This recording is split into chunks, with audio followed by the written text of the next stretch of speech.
Apresentação.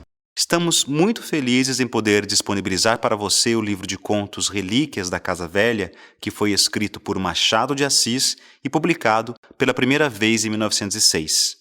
Nessa versão, o livro está em formato leitura fácil, que se trata de um texto reescrito com a finalidade de tornar melhores a leitura e a compreensão.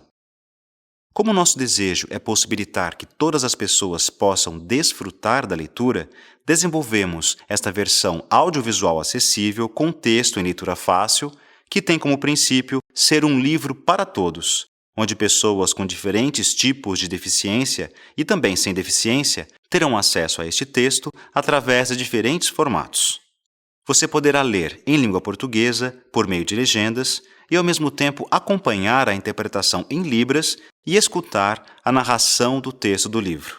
Nesta edição, há também um banco de palavras, ou glossário. Toda vez que você ouvir esse sinal, apresentaremos o significado de alguma palavra do texto que talvez seja desconhecida. Acreditamos que existem diferentes formas de ler e que estas formas possibilitam diferentes modos de se relacionar com o texto, com as histórias, com o mundo e com a vida. Boa leitura! Relíquias da Casa Velha, Machado de Assis. Aviso. Uma casa tem às vezes lembranças de alegrias e tristezas, e o dono da casa pode querer mostrá-las. Talvez nem todas as lembranças sejam interessantes, mas se o dono for cuidadoso, encontrará algumas que mereçam ser mostradas. Se comparar minha vida a uma casa e se der o nome de relíquias às minhas histórias, teremos a explicação deste livro e do seu título. É possível que nem todas as minhas histórias sejam boas. Depende se você, amigo leitor, se irá gostar e, caso não goste, se vai me desculpar pelas histórias que escolhi para fazer parte deste livro. Machado de Assis. A Carolina. Querida, ao pé do leito derradeiro em que descansas dessa longa vida, aqui venho e virei, pobre querida, trazer-te o coração do companheiro. Pulsa-lhe aquele afeto verdadeiro que, a despeito de toda a humana lida, fez a nossa existência apetecida e num recanto pôs um mundo inteiro. Trago-te flores, restos arrancados da terra que nos viu passar unidos e, ora mortos, nos deixa e separados. Que eu, se tenho nos olhos malferidos pensamentos de vida formulados, são pensamentos idos e vividos. Pai contra mãe. Na época da escravidão, havia muitas fugas. Nem todos os homens e mulheres gostavam de ser escravos, porque recebiam muitos castigos. Os donos dos escravos costumavam recompensar aqueles que levassem os escravos fujões de volta para a casa deles. Colocavam anúncios, publicavam os nomes dos escravos fugidos, se eles tinham marcas ou deficiência física, e as roupas que usavam quando fugiram. Era comum ter ao lado do anúncio uma imagem de um homem negro, descalço, correndo e carregando uma trouxa. Com isso, pegar escravos fugidos tornou-se uma profissão para algumas pessoas que eram muito pobres ou que não tinham outros trabalhos. Cândido Neves, que era chamado de Candinho por sua família, era um desses que trabalhava pegando escravos fugidos. Escolheu essa profissão porque não parava em emprego nenhum. Tentou ser tipógrafo, vendedor em loja, e em cada uma dessas profissões encontrou um problema. Tipógrafo. Proprietário de tipografia ou aquele que trabalha em tipografia.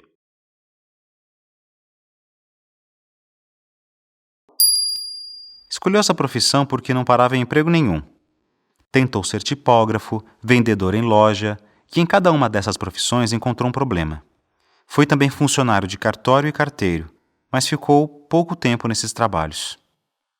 Quando se apaixonou por Clara, resolveu trabalhar como entalhador, pois já tinha aprendido um pouco do ofício com o primo. Entalhador. Pessoa que trabalha entalhando desenhos decorativos em peças de madeira. Ofício. Cargo, emprego, modo de vida, ocupação ou profissão de uma pessoa. Quando se apaixonou por Clara, resolveu trabalhar como entalhador, pois já tinha aprendido um pouco do ofício com o primo. Aprendeu um pouco mais, mas ainda assim não foi o suficiente. As peças que fazia eram simples e não eram bonitas. Fazia isso só porque queria ter um emprego. Se tivesse um emprego, poderia se casar com Clara. E logo, Candinho e Clara se casaram. Ele tinha 30 anos e ela tinha 22 anos. Como era órfã, ela morava com uma tia chamada Mônica e trabalhava junto com ela como costureira. Clara já tinha tido alguns namorados, mas nenhum lhe interessou de verdade. Quando conheceu Cândido Neves, sentiu que ele poderia ser seu marido. Encontraram-se pela primeira vez em um baile e 11 meses depois se casaram. As amigas de Clara tentaram fazer com que ela desistisse, dizendo que Candinho não era sério. Ela não se importava e dizia: "Pois ainda bem, pelo menos não vou me casar com um defunto." Casaram-se e até fizeram festa. Depois do casamento, continuaram morando na mesma casa pobre, junto com a tia Mônica. A tia preocupava-se que eles tivessem filhos, pois não tinham dinheiro para isso.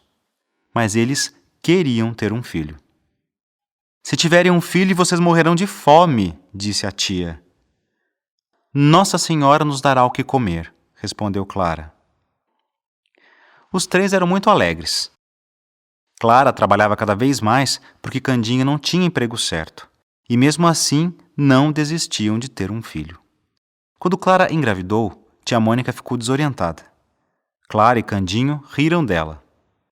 "Deus vai nos ajudar, titia", dizia a futura mãe.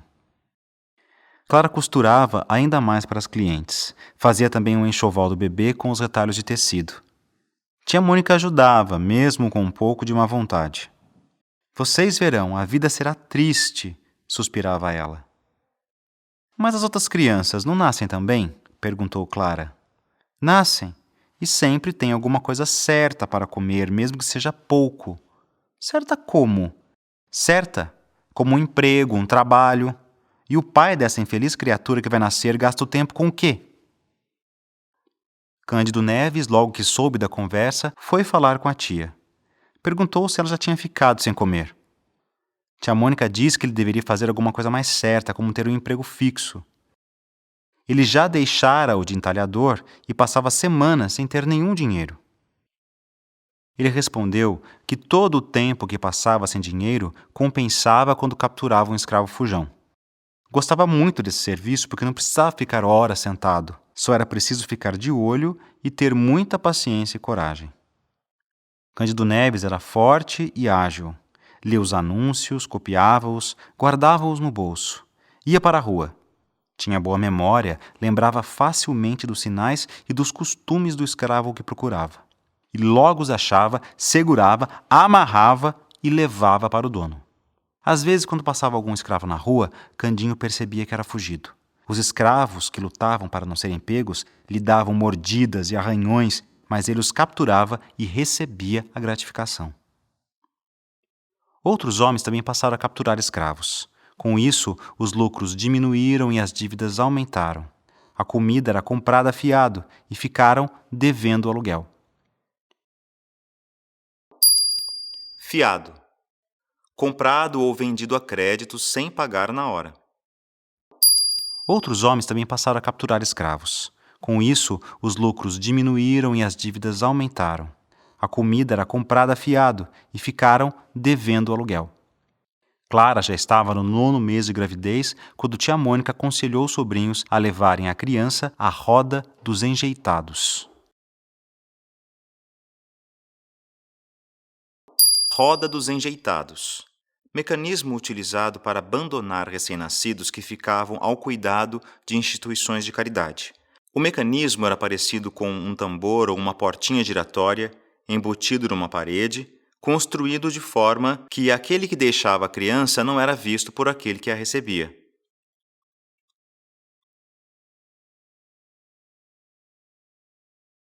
Clara já estava no 9º mês de gravidez quando tia Mônica aconselhou os sobrinhos a levarem a criança à roda dos enjeitados. Os pais esperavam a criança para amar. Não poderiam enjeitá-la. Candinho ficou tão nervoso que deu um soco na mesa que já era velha e por isso quase desmontou.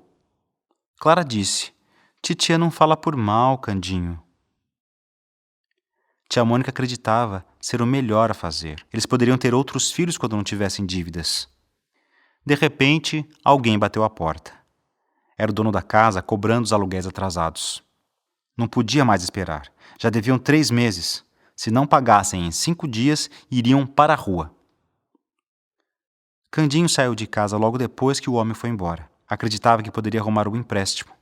Procurou também velhos anúncios de escravos fugidos, mas não conseguiu resolver a situação do aluguel atrasado.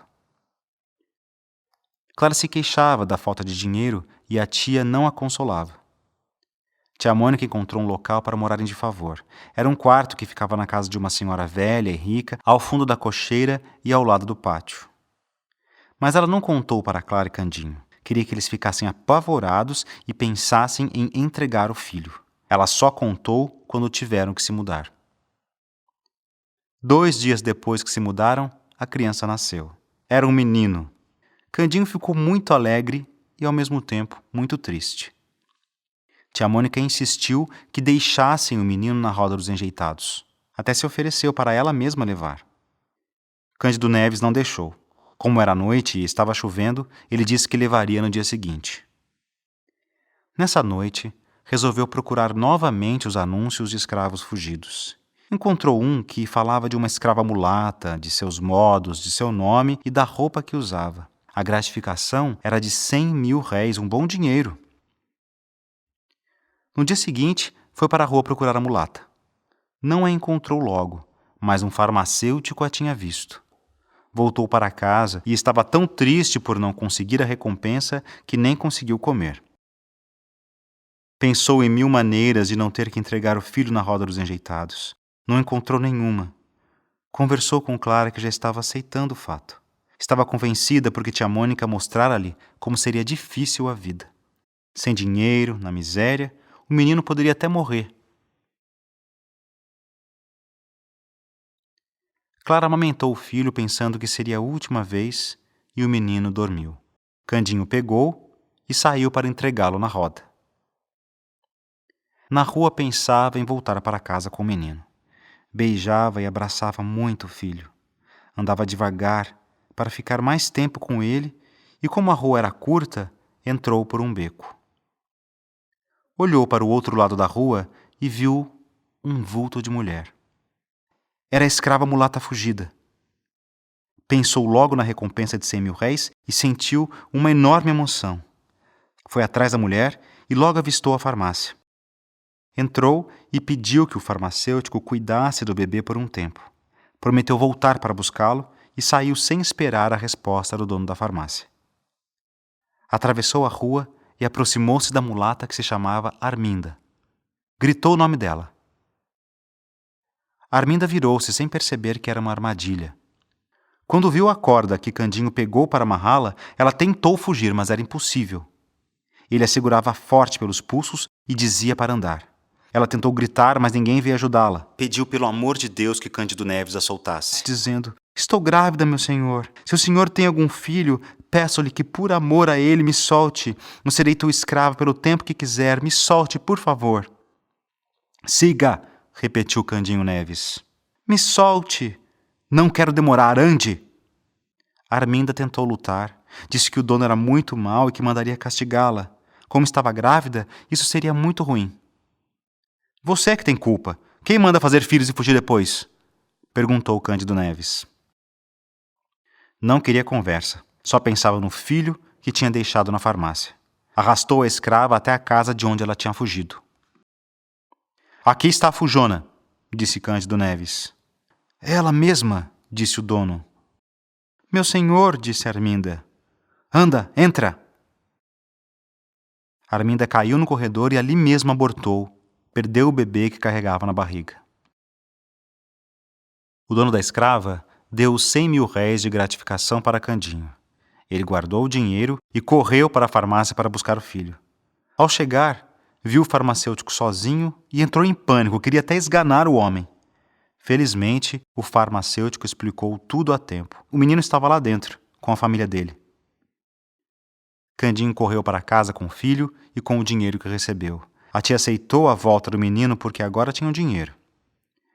Tia Mônica disse algumas palavras duras sobre a escrava porque ela tinha fugido e isso causou a perda do bebê. Enquanto isso, Cândido Neves beijava o menino e chorava ao mesmo tempo em que abençoava a fuga da mulata, que possibilitou que trouxesse o filho de volta. Disse para a tia: infelizmente, nem todas as crianças vingam. Maria Cora. Capítulo 1. Estávamos em 1893. Eu tinha 40 anos, era solteiro e morava sozinho em uma pequena pensão no bairro do Catete, na cidade do Rio de Janeiro. Vivia ali porque queria e era solteiro por vocação. Muitas moças bonitas gostariam de se casar comigo, mas eu não me interessava por elas. Certa manhã acordei às 10 horas com um som do relógio da casa em que eu morava. O meu relógio estava parado. Tinha me esquecido de dar corda na noite anterior. Dar corda. Na época desta história, os relógios funcionavam com corda, que é um mecanismo de molas. Quando você dá corda, uma mola é apertada e faz o relógio funcionar conforme vai se soltando. Esse mecanismo faz com que o relógio marque as horas. Para que eles funcionem corretamente, é preciso dar corda regularmente e com o cuidado necessário. Hoje ainda existem relógios que funcionam com esse mecanismo, mas a maioria funciona com pilha ou bateria. Meu relógio estava parado. Tinha me esquecido de dar corda na noite anterior. Acho que foi porque fui à casa do comendador T e lá conheci uma mulher que me impressionou. Ela era uma mulher morena, forte. Parecia ter 28 ou 30 anos. Ela chegou junto com uma tia velha às 10 horas. As pessoas a receberam com cerimônia. Como ela estava vestindo roupas escuras, perguntei se era viúva. Viúva. Mulher cujo marido morreu e que não se casou de novo. Como ela estava vestindo roupas escuras, perguntei se era viúva. Não, é casada. Com quem? Com um fazendeiro do Rio Grande. Como ele se chama? Ele? Fonseca. Ela, Maria Cora. O marido não veio com ela? Está no Rio Grande. Conversei um pouco com ela. Gostei de sua voz e do jeito que molhava os lábios quando falava. Ela não era tão bonita de perto quanto parecia à distância. Tinha um rosto original. Diferente de mim, Maria Cora tinha ideias republicanas. Capítulo 2. Naquela manhã saí de casa e fui ao escritório do meu advogado. No caminho olhei para o relógio que estava parado. Que chato! Exclamei. Felizmente, na rua em que eu estava, ficava a loja onde eu tinha comprado o relógio. Fui até lá e arrumei o relógio. Ao sair, vi Maria Cora na porta de uma loja. Cumprimentei-a e ela respondeu, mas não sei se me reconheceu. Eu ainda tinha tempo antes de chegar ao escritório do meu advogado. Como eu era muito curioso, resolvi andar atrás de Maria Cora. Ela andava com passos firmes e tinha o corpo com formas bonitas. Fiquei mais interessado nela. Maria Cora entrou na ótica e saiu 10 minutos depois. Caminhou mais um pouco em outras ruas, depois entrou em um carro e partiu. Sem pensar, entrei em um Tilbury e pedi para o cocheiro ir atrás do carro de Maria Cora.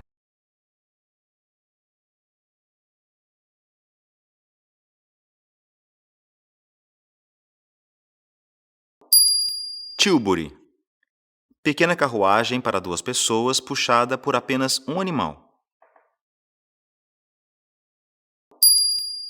Cocheiro.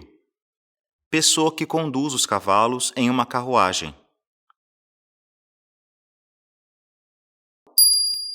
Sem pensar, entrei em um Tilbury e pedi para o cocheiro ir atrás do carro de Maria Cora. Chegamos à casa dela, que morava em uma chácara. Vi a tia na janela da casa, boa e antiga. Maria Cora entrou pela chácara com jeito de dona, e eu voltei correndo para ir ao escritório do meu advogado. Capítulo 3. Maria Cora passeava e também fazia visitas. Dei um jeito de me encontrar com ela. A moça não falava de si mesma. A tia é que contava algumas memórias da mocidade. Dizia que a sobrinha lembrava ela quando jovem. Eu estava apaixonado por Maria Cora, mas não contei para ela logo no início.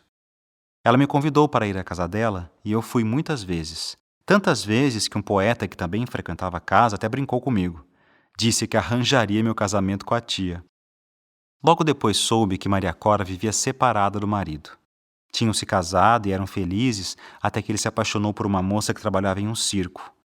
João da Fonseca foi atrás dessa moça, mas voltou 6 meses depois. Maria Cora aceitou o marido de volta e o avisou que não o perdoaria outra vez. João da Fonseca jurou para a esposa que jamais teria outras aventuras dessas. Mas ele não cumpriu. Maria Cora e ele se separaram. A mulher que João da Fonseca conheceu se chamava Prazeres. Eles foram morar juntos. Ela era revolucionária e convenceu o homem a se alistar. Ficou esperando por ele em Porto Alegre. Capítulo 4. A minha paixão por Maria Cora cresceu rápido. Tentei me declarar e não consegui. Decidi não voltar à casa dela e não fui lá por 2 ou 3 semanas. Procurei esquecê-la, mas também não consegui. Encontrei Maria Cora e a tia na loja de relógios. "É freguês também?" perguntou-me ao entrar. "Sou. Vim acertar o meu relógio. Por que não tem aparecido lá em casa?" "É verdade. Por que não voltou lá em casa?" completou a tia. "Uns negócios", murmurei. "Mas hoje mesmo pretendia ir lá." "Hoje não, vá amanhã", disse a sobrinha. "Hoje vamos passar a noite fora." Pensei que Maria Cora também gostava de mim. Voltei a frequentar a casa dela e resolvi me declarar de vez. Escrevi uma carta e entreguei a ela. Ia dizer-lhe: "Peço que leia", mas a voz não saiu. Ela ficou um pouco atrapalhada com o que fiz. Não voltei à casa dela durante 3 dias para que ela pensasse na resposta. Esperei ansioso. Quando entrei novamente na casa dela, encontrei-a tocando piano. Não parou quando me viu chegar e disse: "Desculpe se lhe não dou a mão. Estou aqui servindo de musa ao meu amigo poeta." Minutos depois chegou perto de mim e estendeu-me a mão com gentileza. Em seguida pegou um livro, abriu e ali estava a carta que escrevi. "Na outra noite você me deu esta carta. O que tem dentro?" "Não adivinha?" "Posso errar na adivinhação." "É isso mesmo." "Bem, mas eu sou uma mulher casada. Estou separada do meu marido, mas ainda sou casada. O senhor me ama, não é? Imagine que eu também te ame. Mesmo assim, ainda sou casada." Dizendo isso, devolveu a minha carta que nem tinha sido aberta. Peguei a carta e, antes de guardá-la comigo, disse: "Então, não quer ler?" "Não." "Nem para ver o que proponho?" "Não." "Imagine que minha proposta seja ir combater contra seu marido, matá-lo e voltar", disse eu cada vez mais tonto. "Propõe isso?" "Imagine." "Não acredito que ninguém me ame tanto assim", concluiu sorrindo. Dizendo isso, separou-se de mim e foi falar com a tia e com o poeta. Eu fiquei ainda alguns segundos com o livro na mão, imaginei muitas coisas e depois saí de lá completamente louco. Estava tão louco que no dia seguinte voltei lá e disse: "Deixo tudo que me interessa, inclusive a minha paz. Faço isso para mostrar que te amo. Vou combater a revolta." Maria Cora ficou deslumbrada. Percebi que realmente gostava de mim e que, se fosse viúva, se casaria comigo. Capítulo 5. Fui para o Sul lutar na Revolução Federalista, mas não tinha muita vontade de ir para as batalhas. Revolução Federalista. A Revolução Federalista foi um conflito de caráter político ocorrido no Rio Grande do Sul entre os anos de 1893 e 1895, que desencadeou uma revolta armada. A revolta atingiu também o Paraná e Santa Catarina. Capítulo 5. Fui para o Sul lutar na Revolução Federalista, mas não tinha muita vontade de ir para as batalhas. Não tinha medo da morte. Tinha amor à vida. Muito romântico, levava comigo uma fotografia de Maria Cora. Perguntei sobre João da Fonseca. Primeiro me disseram que estava morto. Depois que tinha ido para Porto Alegre. Em seguida, que estava com um grupo na encruzilhada. Fui atrás dele. Tive a oportunidade de matar João da Fonseca. Na verdade, escapei de ser morto por ele. Até fiquei com uma cicatriz na testa por causa da luta com ele. Poucos minutos depois de termos lutado, João da Fonseca caiu morto. Cortei um pedaço de seu cabelo para levar como prova de sua morte. Durante o tempo em que estive alistado, só escrevi 2 cartas para Maria Cora. Não contei nada sobre a morte do marido. Ela só respondeu à primeira carta. Eu imaginei que seu sentimento por mim pudesse se tornar amor. Capítulo 6. Voltei para o Rio de Janeiro depois de muitos meses. Não procurei logo Maria Cora. Ela ficou sabendo que eu tinha voltado porque saiu uma nota no jornal. Recebi 2 cartões de Maria Cora e da tia com palavras de boas-vindas. Pensei em ir até a casa delas, mas me acanhei. Lembrei-me do marido de Maria Cora morto e pensei na sensação que teria diante dela. Sabia que tinha matado para não morrer, mas mesmo assim senti um mal-estar. Enfim, fui à casa dela. Maria Cora estava de luto. Conversamos de várias coisas, mas não falamos de João da Fonseca. Ao sair de lá, fiquei me perguntando se ela aceitaria se casar comigo. Continuei frequentando a casa dela. Estava disposto a esperar um tempo antes de pedi-la em casamento. Resolvi escrever outra carta e entreguei 2 dias depois, dizendo: "Desta vez, não se recusará a ler." Ela aceitou a carta. Esperei ansioso e, como ela não respondeu, depois de alguns dias perguntei o que pensava. A resposta foi que, por enquanto, não se casaria. "Mas um dia," perguntei depois de algum silêncio, "estarei velha." "Mas então, será muito tarde?" "Meu marido pode não estar morto." Fiquei espantado. "Mas a senhora está de luto." "Pode ser que ele não esteja morto. A notícia que me deram pode ser falsa." "Quer certeza absoluta?" perguntei. "Eu posso dá-la." Maria Cora empalideceu. "Certeza. Certeza de quê?" Pediu que lhe contasse tudo. Disse-lhe que não tinha intenção de contar e que só falaria porque ela mandou. Ela ouviu ansiosa tudo o que contei sobre nossa luta e sobre a morte de João da Fonseca.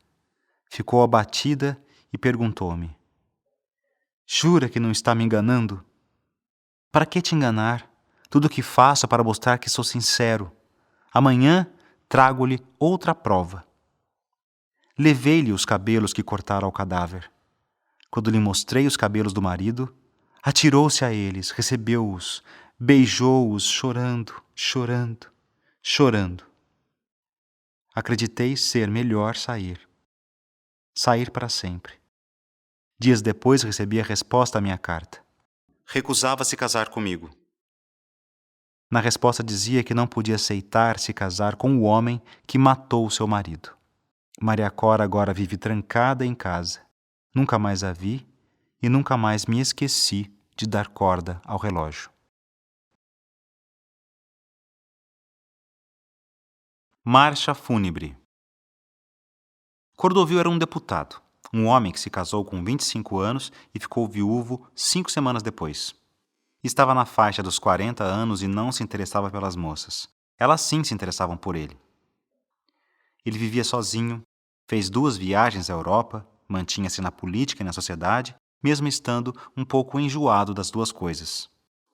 Chegou a ser ministro uma vez, acho que da Marinha, mas ficou no cargo só por 7 meses. Cordovil não era um homem ambicioso. Gostava mais da calma que do movimento. Naquela noite do mês de agosto, Cordovil tinha ido ao Cassino Fluminense. Sentira-se bem no baile. Durante o evento, soube que um inimigo político havia morrido.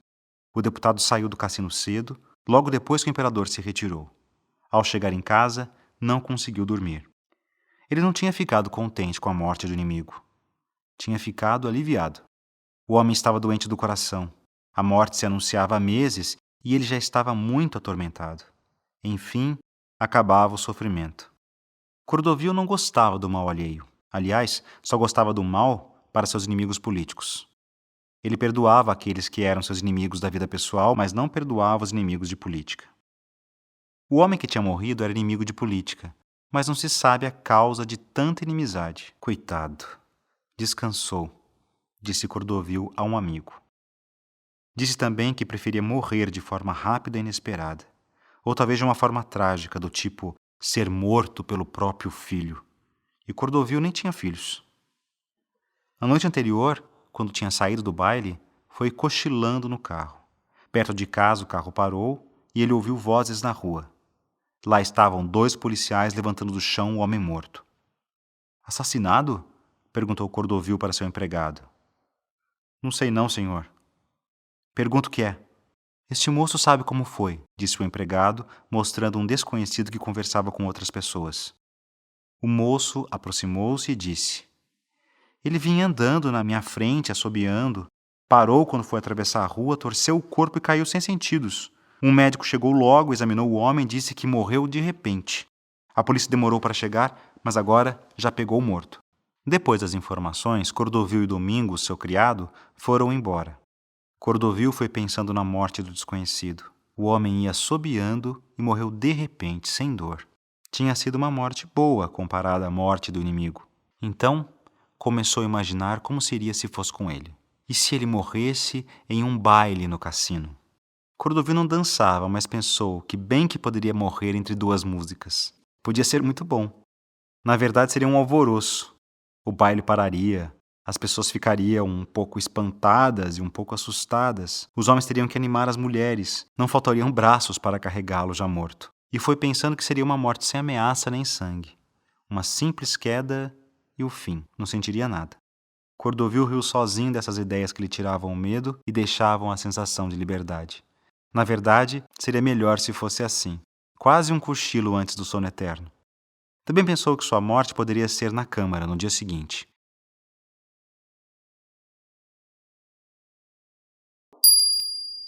Câmara. Local onde trabalham grupos de deputados, vereadores ou comerciantes.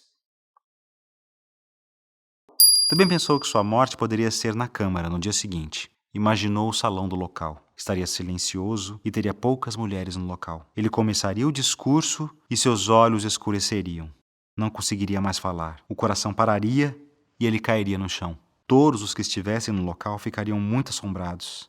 Se tivesse um médico no local, correria para acudir. O presidente falaria umas palavras bonitas e todos parariam de trabalhar. Cordovil queria rir de sua imaginação, mas preferia cochilar. Só que não conseguiu. Os olhos não fecharam, ficaram arregalados. O carro entrou na chácara, parou e Domingos veio abrir a portinhola para ele. Cordovil desceu bem vivo e entrou em casa pela porta lateral. O escravo Florindo estava esperando por ele com um castiçal e vela acesa. Castiçal. Objeto que tem um bocal onde se coloca uma vela para iluminar.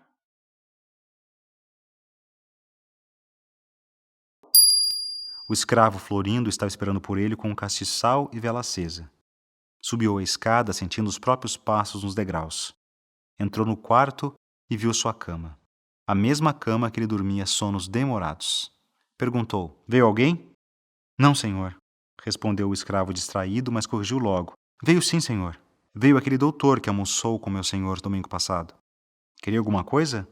Disse que vinha dar ao meu senhor uma boa notícia e deixou este bilhete, que eu botei no pé da cama. O amigo contava no bilhete a morte do inimigo. Quis ser o primeiro a dar a notícia. Tinha ido passar a noite na casa de Cordovil, mas como ele não estava, escreveu o bilhete. Cordovil leu e falou baixo. Coitado, vivam as mortes súbitas. Florindo ajudou Cordovil a se preparar para dormir, ouviu as últimas ordens e despediu-se. Cordovil deitou-se. Ah! Suspirou ele, esticando o corpo cansado. Teve então outra ideia para morrer. Era amanhecer morto. Achou esta hipótese a melhor de todas e continuou acordado. Ficou esperando ter pensamentos alegres. Ficou pensando em coisas passadas, lembrou-se de muitas coisas que viu. Tentou dormir, fechou bem os olhos. Não conseguiu. Olhou o relógio e já eram 3 horas. Deitou-se e cobriu a cabeça para não ver a luz. Então o sono quase chegou. Cordovil fechou os olhos com força, mas a ideia de amanhecer morto apareceu outra vez e o sono fugiu. Sempre que ia fechar os olhos, a lembrança da morte os abria, até que ele desistiu e saiu da cama. Abriu uma janela e encostou-se no parapeito. O céu estava clareando. Alguns trabalhadores passavam pela rua. Cordovil sentiu um arrepio. Não sabia se era de frio ou de medo. Foi vestir um camisão e voltou para a janela. O céu foi clareando e o movimento aumentando. Tudo parecia vida. A ideia da morte foi recuando e desapareceu de todo. Muitos anos depois, Cordovil faleceu. Não teve a morte súbita que pediu. Teve uma morte vagarosa, como se estivesse se purificando. Entendeu que a morte vagarosa É igual a um vinho que passa devagar de uma garrafa para outra. Não conseguiu entender o que seria uma morte súbita. Um capitão de voluntários. Eu sempre ia visitar um amigo. Depois do jantar, ia à sua casa fumar um charuto.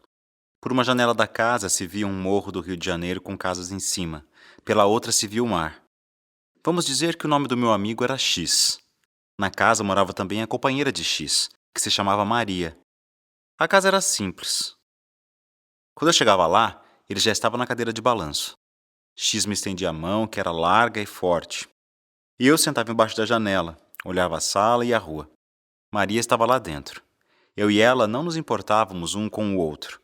O que nos ligava era a afeição por X. Conversávamos. Algumas vezes jogávamos cartas.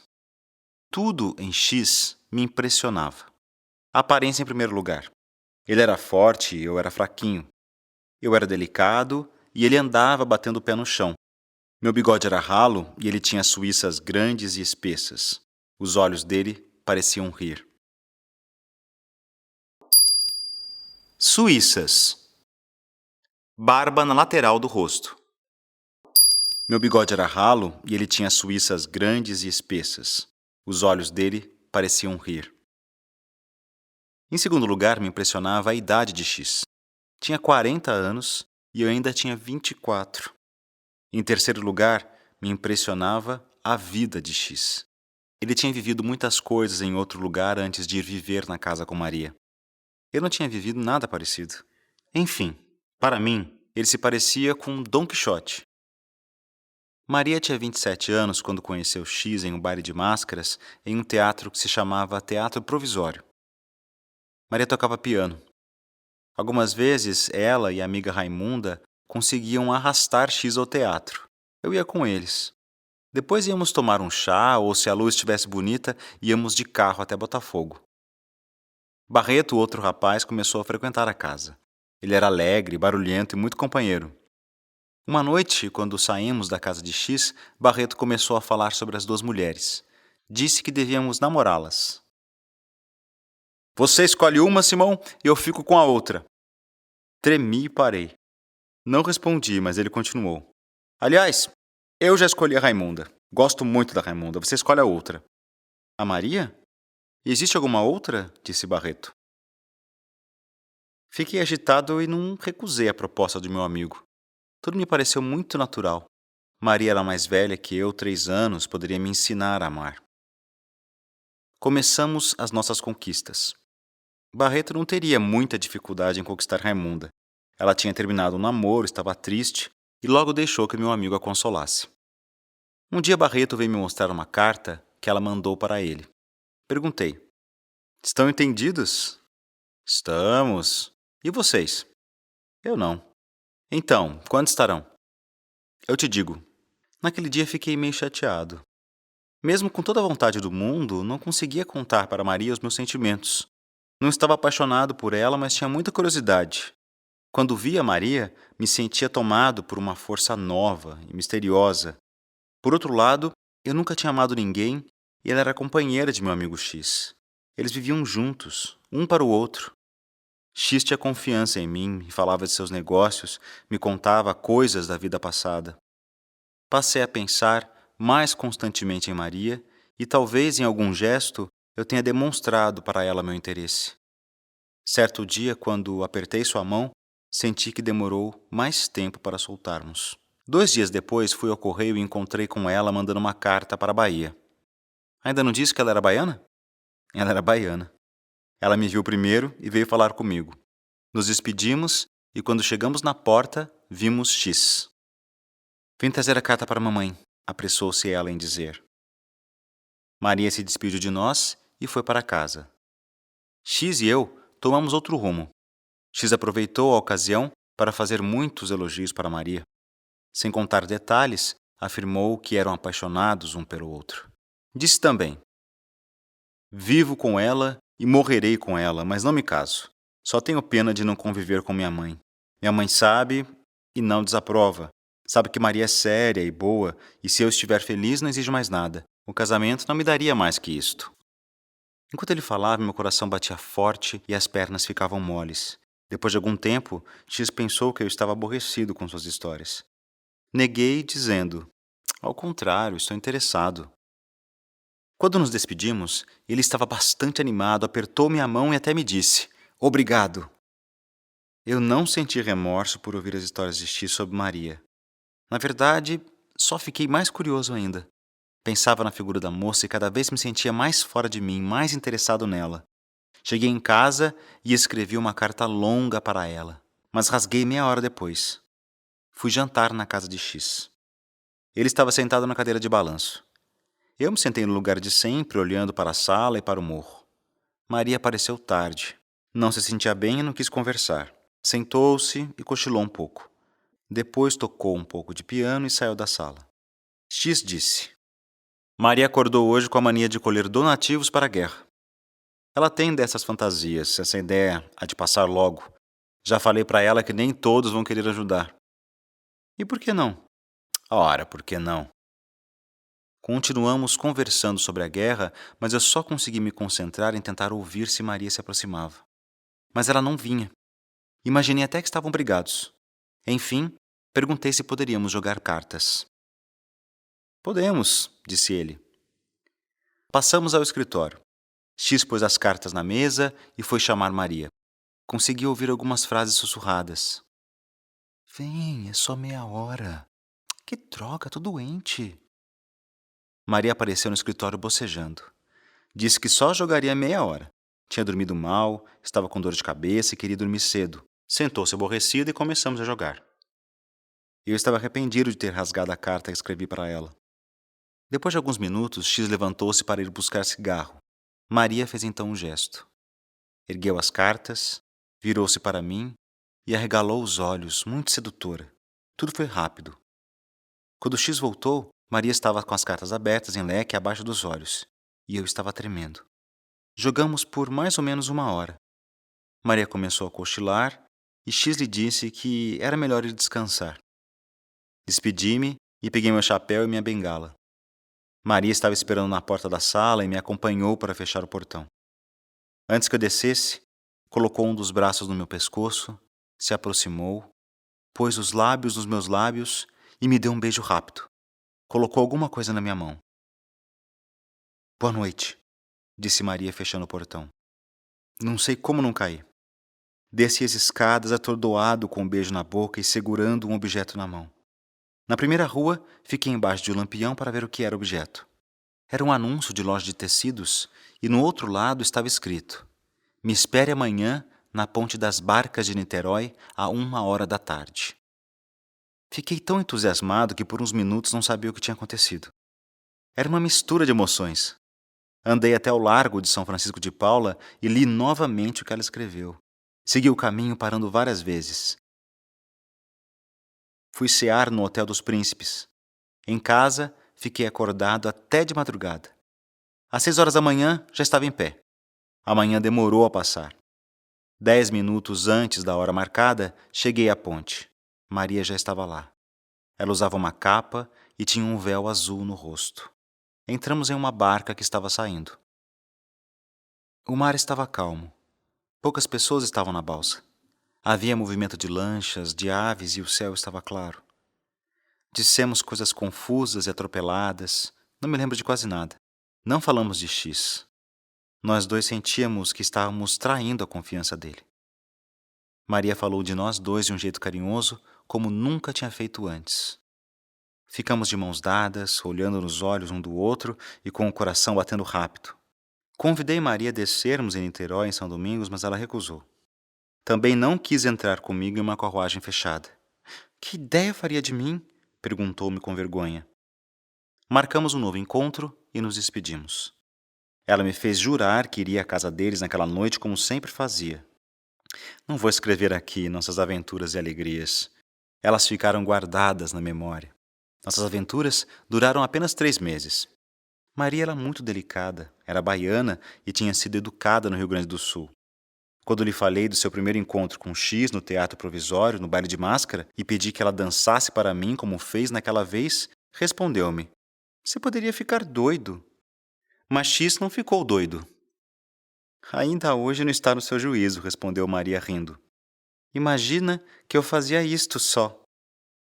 E em pé, deu um giro rápido que me fez ferver o sangue. Nossa aventura acabou depressa. Um dia Maria não foi me encontrar. Ela era tão pontual que fiquei tonto quando vi que não chegou na hora. Passou meia hora. Eu andava de um lado para o outro esperando, até que percebi que ela não chegaria. Fiquei desesperado. Escrevi uma longa carta para ela e esperei sua resposta. Não mandei a carta. E à noite, fui à casa deles. Maria me explicou que não foi ao encontro porque estava com medo de ser seguida e vista comigo. Acreditei nela e sugeri que mudássemos o lugar do encontro. Ela não concordou. Achou melhor não nos encontrarmos por um tempo. Naquele momento não entendi que o motivo era outro. Ela tinha perdido o interesse por mim e estava se tornando mais fria. Quando entendi que estava tudo acabado entre nós, resolvi não voltar à casa deles, mas continuava tendo esperanças. Acreditava que poderíamos voltar a ficar juntos. Depois de 5 dias, não aguentei e voltei à casa dela. Eu não podia viver sem ela. X me recebeu com o seu grande sorriso de criança. Perguntou por que eu tinha deixado de visitá-los. Menti e disse que tive febre e que ainda me doía a cabeça. Maria compreendeu tudo, mas não ficou sensibilizada. Quando saí, ela não me acompanhou até o portão, como de costume. Tudo isto aumentou a minha angústia. A ideia de morrer me passou pela cabeça. Pensei até em me jogar no mar. Encontrei por acaso com meu amigo Barreto e logo lhe contei tudo. Precisava conversar com alguém. Pedi que ele guardasse segredo, principalmente que não contasse nada a Raimunda, mas não adiantou. Nessa mesma noite, ele contou tudo para Raimunda. Ela era muito fofoqueira e, para não perder nenhum detalhe da história, resolveu nos juntar novamente. Falou com Maria várias vezes até ela confessar tudo, dizendo que estava arrependida de ter traído X. Raimunda mandou me chamar para me contar todos os seus esforços para nos reaproximar. Disse: "Não perca as esperanças. Eu falei para Maria que o senhor era capaz de se matar. E sou. Pois não se mate por enquanto. Espere." No dia seguinte, vi nos jornais uma lista de pessoas que tinham ido ao quartel se alistar como voluntários da pátria. Na lista estava o nome de X, como capitão. Não quis acreditar, mas era ele mesmo. O meu primeiro sentimento foi de felicidade. Iria ficar sozinho com ela. Depois me lembrei que X um dia me disse que não iria para a guerra nem de coronel. Achei estranho ter se alistado com um cargo menos importante, mesmo sendo ele uma pessoa generosa. Além disso, ele gostava muito de Maria. Como iria se separar dela tão de repente para ir para a guerra? Fiquei sem ir à casa deles durante 3 semanas. Com a notícia do alistamento, tive uma desculpa para ir visitá-los. Esperei na sala por alguns minutos até X aparecer. Ele tentou disfarçar sua expressão de preocupação com palavras alegres e leves. Estendeu-me a mão, dizendo: "Então, veio ver o capitão de voluntários? Vim confirmar se é verdade." "É pura verdade." "Por que você não vem comigo?" Após alguns instantes, sem saber o que dizer, tentei fazê-lo desistir. Falei de sua mãe. X respondeu-me que a mãe aprovava, seu pai tinha sido militar. X fazia esforço para sorrir e não conseguia olhar nos meus olhos. Não conversamos muito. Ele disse que tinha que resolver um negócio e me pediu que voltasse depois. Na saída me disse com algum esforço: "Venha jantar um dia desses, antes de minha partida." "Sim." "Olhe, venha jantar amanhã." "Amanhã?" "Ou hoje, se quiser." "Amanhã." Quis mandar lembranças a Maria, mas não consegui. Depois me arrependi por não ter falado nada. Fiquei com uma sensação estranha. O aperto de mão de X não tinha sido como de costume. À noite, Barreto veio conversar comigo. Estava atordoado com a notícia do alistamento de X e queria saber mais detalhes. Contei da minha visita a X, mas não falei do meu incômodo. Depois de um instante, Barreto me disse: "Pode ser um engano." "Engano?" Raimunda me contou que falou com Maria e que no início da conversa ela negou a aventura de vocês. Depois confessou que era verdade e disse também que não queria reatar com você. Eu já sei.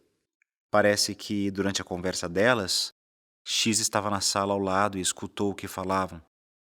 Maria correu para contar a Raimunda que ele tinha mudado muito.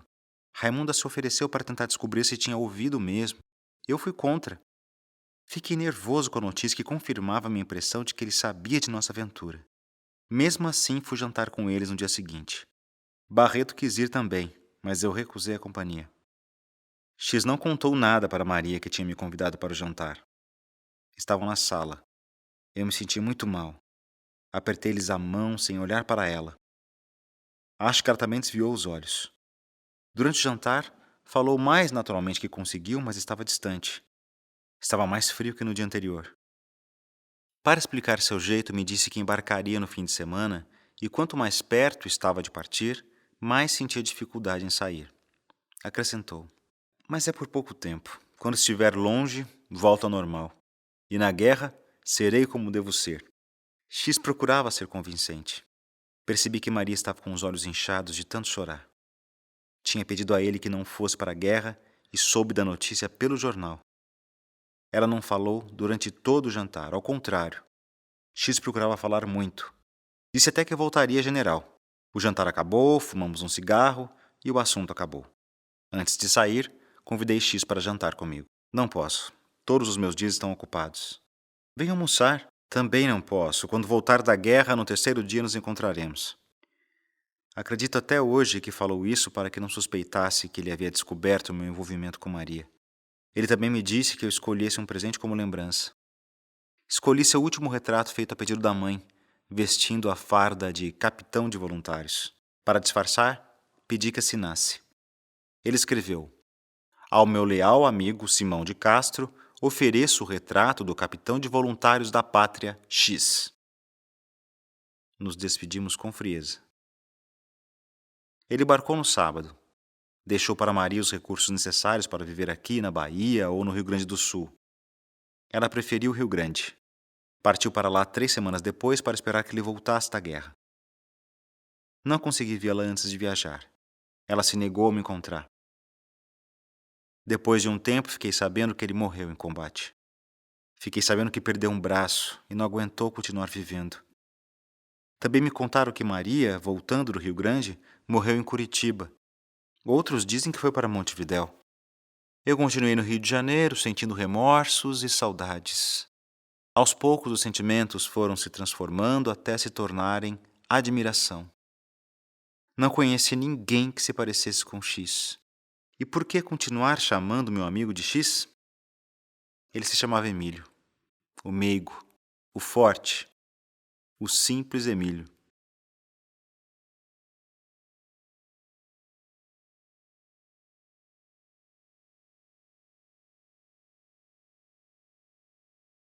Suje-se gordo. Certa noite, há muitos anos atrás, eu fui ao Teatro de São Pedro de Alcântara com um amigo. Fomos assistir a uma peça chamada A Sentença ou O Tribunal do Júri, já não me lembro mais. Só me lembro de que conversamos no intervalo. Meu amigo me disse: não gosto de júri, e muito menos de julgar alguém. Júri: grupo que julga crimes, formado por um juiz de direito e por pessoas que são convocadas para participar do julgamento. Meu amigo me disse: não gosto de júri, e muito menos de julgar alguém. Além disso, o Evangelho diz: não queirais julgar para que não sejais julgados. Mesmo assim, fui convocado e participei 2 vezes. Concordo com ele. Eu também não gosto de julgamentos. De todos que participei, absolvi a maioria dos réus. Fiz isso porque para mim as provas não eram suficientes. E também porque os processos estavam mal feitos. Réu: acusado do crime. Concordo com ele. Eu também não gosto de julgamentos. De todos que participei, absolvi a maioria dos réus. Fiz isso porque para mim as provas não eram suficientes. E também porque os processos estavam mal feitos. Condenei apenas 2. O primeiro réu que condenei era um moço limpo. Era acusado de ter falsificado um papel para roubar uma pequena quantia. Ele não negou ter feito isso, mas disse que não foi ele quem teve a ideia. Como ele tinha uma necessidade urgente do dinheiro, aceitou a ideia dessa outra pessoa. Ele não contou quem era essa pessoa e pensava que Deus daria a ela o merecido castigo. O acusado falou com tanta tristeza e desânimo que o promotor público disse que essa era a prova da culpa do crime. O defensor disse que essa era a prova da inocência do crime. Foi um debate brilhante entre o promotor e o defensor. Promotor público: o advogado que acusa o réu. Defensor: o advogado que defende o réu. O acusado falou com tanta tristeza e desânimo que o promotor público disse que essa era a prova da culpa do crime. O defensor disse que essa era a prova da inocência do crime. Foi um debate brilhante entre o promotor e o defensor. O discurso do promotor foi curto e bem forte. O defensor falou mais. Era a estreia dele como advogado e muitos amigos e parentes tinham ido assistir a defesa. Ele tinha muito talento. Pena que morreu muito jovem, 2 anos depois, pois ele teria ajudado muita gente. Depois dos discursos, eu e os outros participantes do júri fomos para uma salinha secreta. Fomos lá para discutir o que achamos do caso e para votarmos se o réu deveria ser absolvido ou condenado. Um dos jurados era um homem gordo que tinha cabelo ruivo.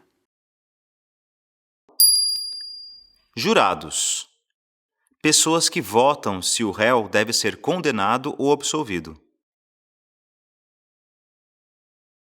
Um dos jurados era um homem gordo que tinha cabelo ruivo. Este homem parecia estar muito convencido de que o réu era culpado. Enquanto líamos o processo e votávamos, o homem ruivo estava muito impaciente. Foram 11 votos para a condenação e 1 para a absolvição. Como o réu foi condenado, o homem ruivo ficou satisfeito. Outro jurado tentou defender o moço e o homem ruivo, que se chamava Lopes, ficou aborrecido. Disse assim: "Como o senhor fala isso?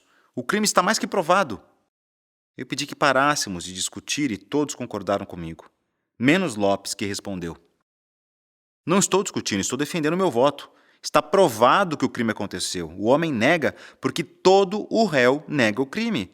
Ele falsificou um papel para roubar 200 mil réis. Suje-se, gordo. Quer se sujar? Suje-se, gordo." Réis: dinheiro da época que este conto foi escrito. Não estou discutindo, estou defendendo o meu voto. Está provado que o crime aconteceu. O homem nega porque todo o réu nega o crime. Ele falsificou um papel para roubar 200 mil réis. Suje-se, gordo. Quer se sujar? Suje-se, gordo. Suje-se, gordo. Eu fiquei de boca aberta com essa frase. Achei muito estranho e também não entendi direito. Quando saímos da sala secreta, entreguei os votos para o juiz. O advogado de defesa disse que apelaria, que tentaria reverter essa decisão. Mas eu não sei se ele fez isso e nem como o caso acabou. Depois que saí do tribunal, fiquei pensando na frase de Lopes: "Suje-se, gordo." Entendi então o que ele queria dizer. Pensei que ele quisesse dizer que o condenado era mais que um ladrão, que era um ladrão insignificante, um ladrão porcaria. Nesse momento, eu estava na esquina da Rua São Pedro com a Rua dos Ourives. Achei tão interessante a frase que comecei a andar mais devagar. Queria encontrar Lopes para apertar a mão dele, mas não o vi por ali e nem fui procurá-lo. Acabei me esquecendo dele. Assim são as páginas da vida, como dizia meu filho quando fazia versos. Ele dizia que as páginas vão passando umas sobre as outras e ficam esquecidas. Meu filho, muito tempo depois, me disse que deveria participar de outro júri que tinha sido convocado. Eu respondi que não iria, mas ele não concordou. Teimou comigo, dizendo que era um dever de todo cidadão. Insistiu que nenhuma pessoa pode negar esse serviço ao seu país. Então eu fui e julguei 3 processos. Um deles era um caixa do Banco do Trabalho Honrado. O homem era acusado de desviar dinheiro do banco. O acusado era um homem magro e tinha cabelo ruivo. Olhei bem para ele e tremi. Parecia estar vendo o mesmo homem do julgamento de anos antes. Não reconheci logo porque agora estava magro, mas tinha a mesma cor do cabelo e da barba. Além disso, a voz era a mesma e o nome era Lopes. Perguntaram o nome dele. Ele respondeu: Antônio Carmo Ribeiro Lopes. Eu não me lembrava do nome inteiro dele, mas o sobrenome era o mesmo. Logo tive certeza que era a mesma pessoa que eu tinha conhecido anos antes. Ele estava sendo acusado de falsidade e de desviar 110 contos de réis. Lopes respondia as perguntas negando ou complicando o processo. Parecia estar com um sorrisinho nos cantos da boca. A leitura do processo me impressionou muito. Falava do interrogatório e dos documentos. Falava também que Lopes tinha tentado fugir e de outras coisas que tornavam o caso mais grave. Depois, teve o depoimento das testemunhas. Enquanto ouvia tudo, eu olhava para o Lopes. Lopes também ouvia. Com o rosto para cima, olhava para o escrivão, para o juiz, para o teto, e para os jurados. Eu era um dos jurados. Ele não me reconheceu. Olhou-me por algum tempo e sorriu para mim, assim como fazia para os outros. O promotor achou que esse jeito dele era prova de culpa. O advogado de defesa mostrou que só uma pessoa inocente poderia estar tão calma. Enquanto os dois advogados falavam, fiquei pensando que anos antes Lopes esteve ali para julgar alguém e agora estava sendo julgado. Repeti para mim mesmo o texto do Evangelho: não queirais julgar, para que não sejais julgados. De repente me lembrei da frase: suje-se, gordo! Percebi então que Lopes não era um ladrão porcaria, ele era um ladrão de grande valor. A frase diz que um homem não deve se tornar um ladrão por pouca coisa. Se quiser roubar, que roube muito dinheiro. Ninguém deve se sujar por 4 moedinhas. Quer se sujar, suje-se por roubar muito dinheiro. Na sala secreta, eu votei pela condenação de Lopes. Estava certo que ele tinha desviado o dinheiro do banco. Mas nem todos concordavam comigo. Foram 9 votos pela absolvição e 3 pela condenação. Confesso que cheguei a duvidar se eu estava certo. Podia ser que não.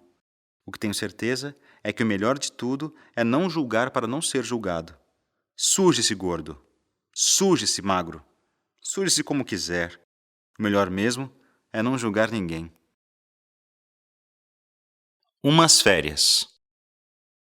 Eu estava na sala de aula quando vieram dizer ao professor que alguém queria falar com ele. Ele perguntou: quem é? Ele disse que o meu senhor não o conhece, respondeu o homem negro. Mande entrar. Éramos muitos meninos na sala. Nós todos viramos para olhar para a porta, esperando a pessoa desconhecida entrar para falar com o mestre. Logo apareceu um homem de aparência grosseira, com a pele queimada e os cabelos compridos sem pentear. Vestiu uma roupa de brim bege e estava amassada. Todos ficaram esperando o que o homem ia dizer. Eu estava muito curioso. Ele era meu tio que morava no sítio em Guaratiba. Chamava-se tio Zeca. Tio Zeca chegou perto do professor e falou baixinho. O professor fez meu tio sentar e olhou para mim. Acho que o professor perguntou alguma coisa, porque meu tio começou a explicar alguma coisa bem devagar. O professor olhou para mim e disse em voz alta: José Martins, pode sair. A princípio fiquei espantado e depois muito feliz. Eu tinha 10 anos e não gostava de estudar. Meu próprio tio, irmão de meu pai, tinha ido me buscar. Só poderia ser para irmos para uma festa ou para um passeio. Corri para pegar meu chapéu e guardei meu livro de leitura no bolso. Desci as escadas da escola correndo. No corredor, beijei a mão do tio Zeca. Na rua, fui andando ao lado dele, diminuindo os passos e levantando a cara para olhar para ele. Ele não falava nada e eu não fazia nenhuma pergunta. Pouco depois chegamos ao colégio de minha irmã. Ela se chama Felícia. Meu tio me disse para esperar. Ele entrou e depois voltou com minha irmã. Fomos os 3 andando para casa. Eu estava muito alegre. Tínhamos ido buscar Felícia também e para mim isso significava que teria uma festa em casa. Ela e eu íamos andando na frente, tentando imaginar o que aconteceria. Talvez fosse aniversário de tio Zeca. Olhei para ele que estava olhando para o chão. Achei que fosse para não cair. Fomos andando. Felícia era 1 ano mais velha que eu. Ela usava um sapato sem salto, amarrado por 2 fitas cruzadas que acabavam em um laço acima do tornozelo. Eu calçava botinas de couro. As calcinhas dela chegavam até a fita dos sapatos. As minhas calças de chita eram largas e caíam sobre o peito do pé. De vez em quando parávamos na porta dos armarinhos para ela admirar as bonecas, ou na porta das vendas para eu ver algum papagaio que descia e subia pela corrente de ferro atada ao pé. Eu já conhecia esses papagaios e gostava muito deles. Não me cansava de brincar com os bichinhos. Tio Zeca nos chamava para continuar a caminhada. Andem, dizia ele em voz bem baixinha. E nós andávamos até encontrarmos outra curiosidade para ver. Mas o melhor era a festa que nos esperava em casa. Não acho que é aniversário de tio Zeca, me disse Felícia. Por quê? Porque ele está um pouco triste. Não está triste, está emburrado. Quem faz aniversário tem a cara alegre, disse Felícia. Então deve ser aniversário do meu padrinho. Ou de minha madrinha. Por que é que mamãe nos mandou para a escola? Talvez ela não soubesse. Acho que terá um grande jantar, com doce. Talvez tenha música e a gente possa dançar. Chegamos a um acordo que podia ser festa mesmo, sem ser aniversário de ninguém. Pensei também que podiam ser eleições. Meu padrinho era candidato a vereador. Eu não sabia muito bem o que era ser candidato e nem o que era vereador. Tinha ouvido muito falarem que ele iria ganhar as eleições e achei que fosse isso. Eu também não sabia que as eleições só seriam no domingo e estávamos na sexta-feira. Imaginei bandas de música, vivas e palmas. Imaginei também crianças pulando, rindo e comendo cocadas. Talvez houvesse espetáculo de teatro à noite. Fiquei meio tonto de tanto pensar. Eu tinha ido uma vez ao teatro e voltei para casa dormindo. No dia seguinte acordei muito contente. Eu não tinha entendido quase nada do que ouvi, mas tinha visto muitas coisas e queria muito voltar ao teatro. Vi cadeiras chiques, tronos e lanças compridas. Vi também cenas que mudavam na nossa frente. Uma sala que se transformava em um bosque e depois o bosque se transformava em uma rua. Tinha gostado muito dos personagens, eram todos príncipes. Era assim que chamávamos os personagens que vestiam calção de seda, sapato de fivela ou botas, espada, capa de veludo e gorra com pluma. Também teve dança. As bailarinas e os bailarinos dançavam trocando de posição sempre com um sorriso na boca. E o público gritava e batia palmas. Eu disse para Felícia que estava achando que iríamos a um espetáculo. Ela não gostou muito da ideia, mas não disse que não iria. E quem sabe o espetáculo não seria em casa? Talvez fosse teatrinho de bonecos. Íamos imaginando essas possibilidades quando o tio Zeca parou para conversar com um sujeito e mandou que esperássemos. Paramos e ficamos esperando, mas continuamos agitados com a ideia da festa. Eu, muito mais agitado do que Felícia. Imaginei 30.000 coisas, uma atrás da outra. Vinham em minha cabeça tão rapidamente que até ficava confuso. Felícia chamou a minha atenção para 2 moleques de gorro vermelho que passavam carregando canas. A cena nos lembrou as noites de festa de Santo Antônio e São João. Então falei para Felícia das fogueiras do nosso quintal e das brincadeiras com os outros meninos.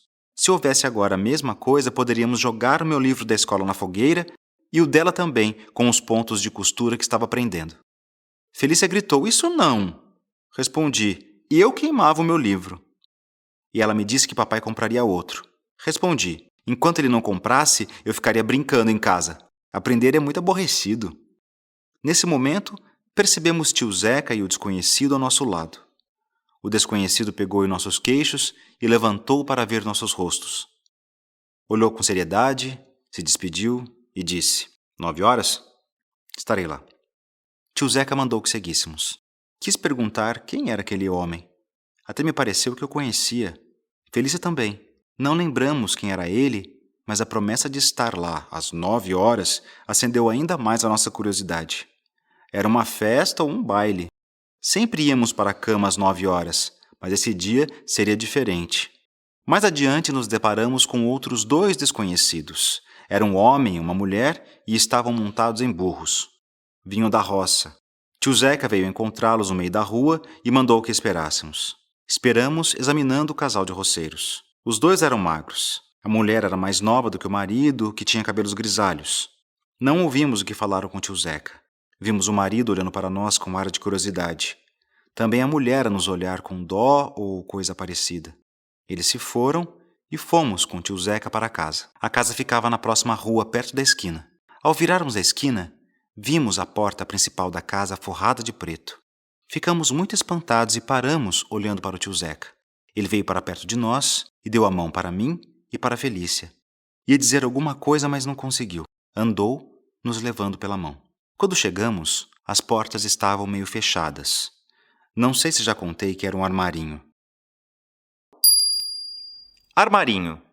Loja que vende linhas, botões e outras coisas pequenas para colocar em roupas. Quando chegamos, as portas estavam meio fechadas. Não sei se já contei que era um armarinho. A rua estava cheia de curiosos. Pessoas tentavam olhar pelas janelas da frente e das laterais. Houve um alvoroço quando chegamos. Eu e Felícia estávamos de boca aberta, confusos. Tio Zeca empurrou uma das portas e nós 3 entramos. Ele fechou a porta, entramos pelo corredor e fomos ao quarto. Minha mãe estava no quarto, nos pés da cama, com a cabeça entre as mãos. Quando entramos, ela se ergueu bem rápido, veio chorando nos abraçar e gritou: "Meus filhos, o pai de vocês morreu!" O choque foi grande. Perdi as forças e tive medo de andar. Não consegui nem perguntar nada. Apenas ouvi as palavras de minha mãe e os seus soluços. Ela nos pegou, nos arrastou para a cama, onde estava o corpo do meu pai, e nos fez beijar as mãos dele. No começo eu não entendi direito o que estava acontecendo.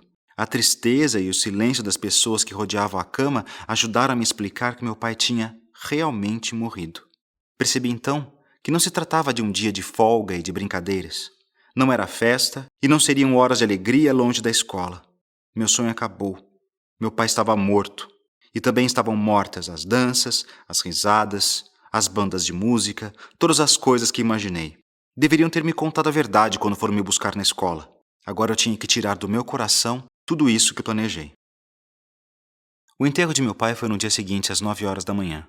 E provavelmente aquele amigo de tio Zeca que encontramos na rua estava lá, às 9 horas, como prometeu. Não vi as cerimônias, vi apenas alguns vultos de pessoas vestidas de preto.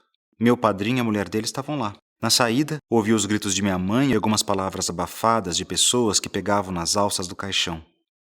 Depois ouvi de longe o som das carruagens andando. Lá iam meu pai e as férias. Um dia de folga, sem divertimento. E não foi um dia só, foram 8 dias. Nesses dias, me lembrei algumas vezes da escola. Minha mãe chorava muito. Eu também chorava porque não via meu pai nas horas que estava acostumado. Não ouvia a voz dele quando almoçávamos e também não o ouvia trabalhar no armarinho. Minha mãe vivia calada. Falava só com as pessoas de fora. Foi assim que eu soube que meu pai tinha morrido de uma doença chamada apoplexia. Ouvi essa notícia muitas vezes. As visitas perguntavam pela causa da morte e ela contava tudo. E eu decorei tudo, de tanto ouvir contar. De vez em quando, eu me lembrava dos meninos do colégio. Até pensei que um deles me perguntou quando eu voltaria para a escola. Perguntei para minha mãe quando seria e ela respondeu: sábado, meu filho. A missa é sexta-feira. Talvez seja melhor voltar na segunda. Eu respondi que seria melhor no sábado. Ela concordou. Como minha mãe não estava feliz, ela nem sorriu porque eu queria voltar mais cedo à escola. Ela sabia que eu não gostava de estudar. Talvez não tenha entendido o meu motivo para voltar logo para a escola. Em casa eu não tinha folga. Minha mãe me fazia estudar e eu ficava muito aborrecido. Era obrigado a ficar sentado com o livro nas mãos. Fingia que estudava olhando para as páginas, mas minha imaginação ia longe. Imaginava que corria atrás dos balões e que ouvia as músicas dos realejos. Pensava que estava dançando com as meninas e cantando. Só pensava em brincar. Realejo. Instrumento musical antigo que tem uma manivela para a música tocar.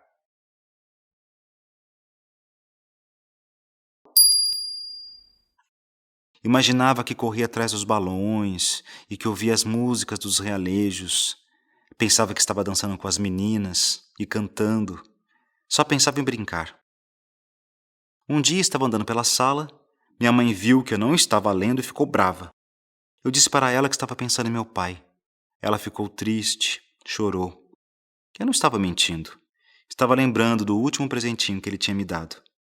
Felícia vivia triste como eu, mas os motivos dela eram diferentes dos meus.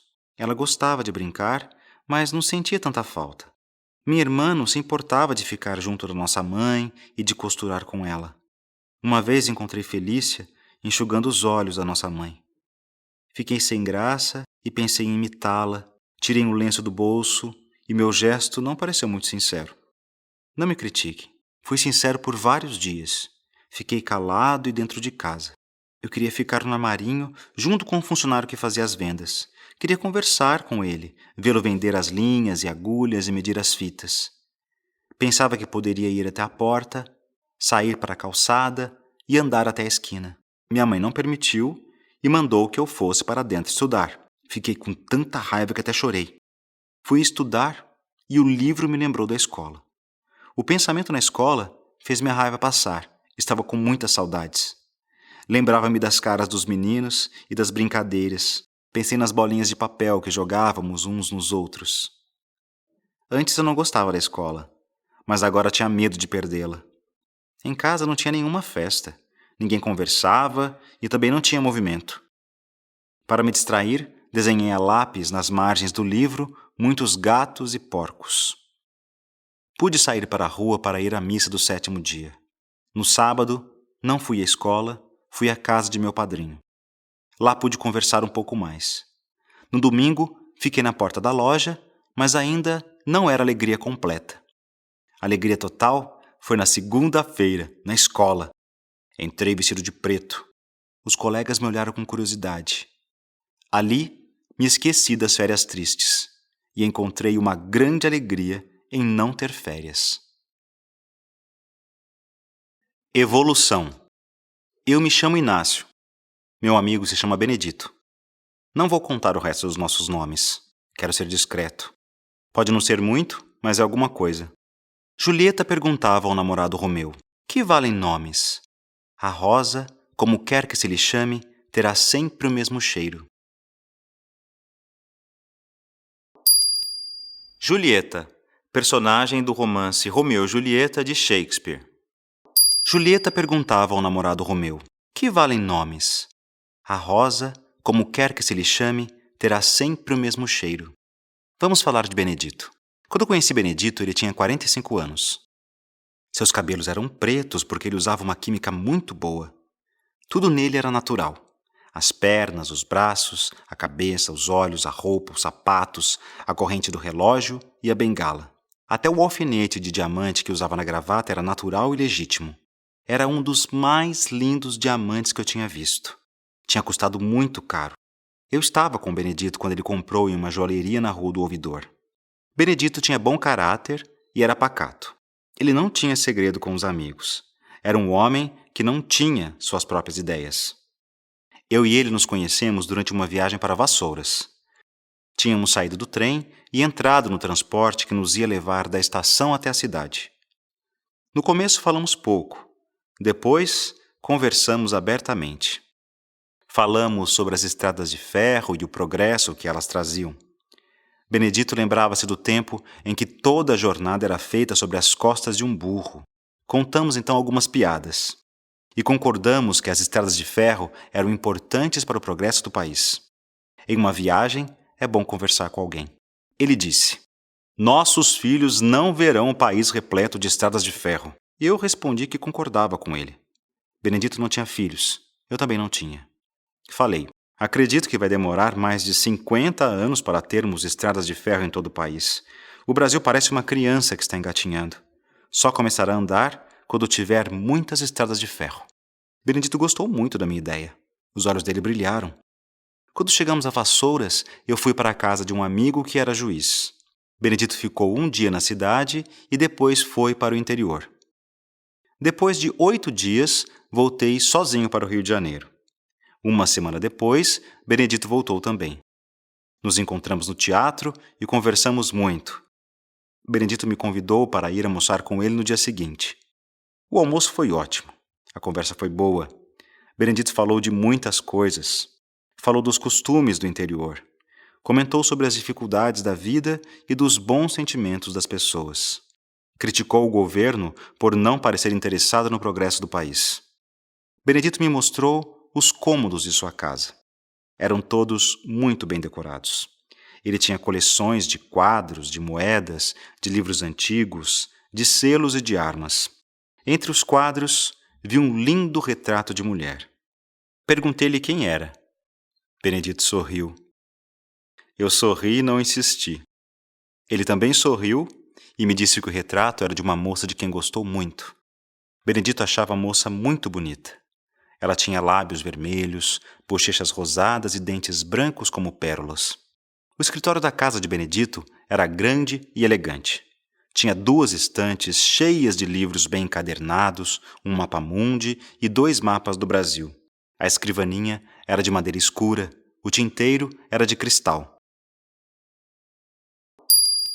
Tinteiro.